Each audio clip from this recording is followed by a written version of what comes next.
faut absolument que l'on parle de ce qui s'est passé la semaine dernière. Il faut absolument que l'on parle de la neige.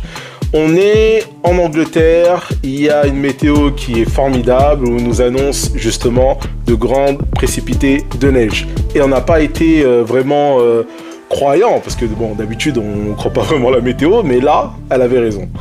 Et en l'espace de quelques heures, il y a eu des dizaines de centimètres de neige qui sont tombés et ça a paralysé la majorité de la région. C'est-à-dire que vous soyez à Leeds, Bradford, Wakefield, je pense que vous avez eu le même problème, on a eu du mal à circuler.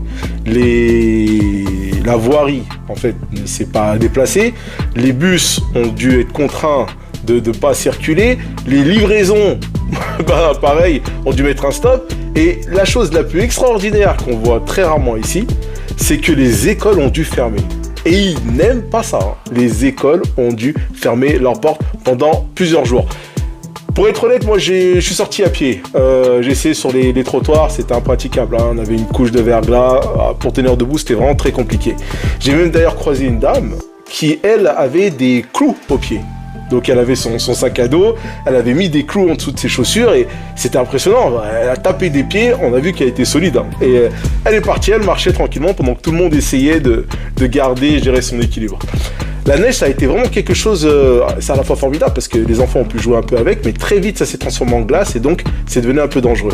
Mais on avait des paysages qui étaient merveilleux, ce qui était vraiment beau. De l'autre, on était un peu coincé parce que l'activité professionnelle comme personnelle a été ralentie. Les livraisons, comme les magasins n'ont pas pu livrer comme ils voulaient. Mais également, j'irais le quotidien où on devait s'accommoder entre garder les enfants, les faire garder, essayer d'aller au boulot, essayer de faire tourner sa vie en fait. Même faire les courses, c'était compliqué. Quoi qu'il en soit, en tant qu'habitant du Yorkshire, vous avez sûrement eu cette expérience. Et si vous êtes retrouvé dans le UK quelque part, partagez-la avec moi, partagez-la avec nous. Quelles ont été vos difficultés et surtout, est-ce qu'on doit se préparer à une nouvelle vague ou non? En tout cas, quoi qu'il en soit, maintenant on sait à quoi s'attendre. Et surtout, pensez bien, pelle à neige. Pensez bien avoir une pelle à neige. J'en avais pas, je peux vous dire, c'était assez compliqué. Mais maintenant j'ai ça dans la tête.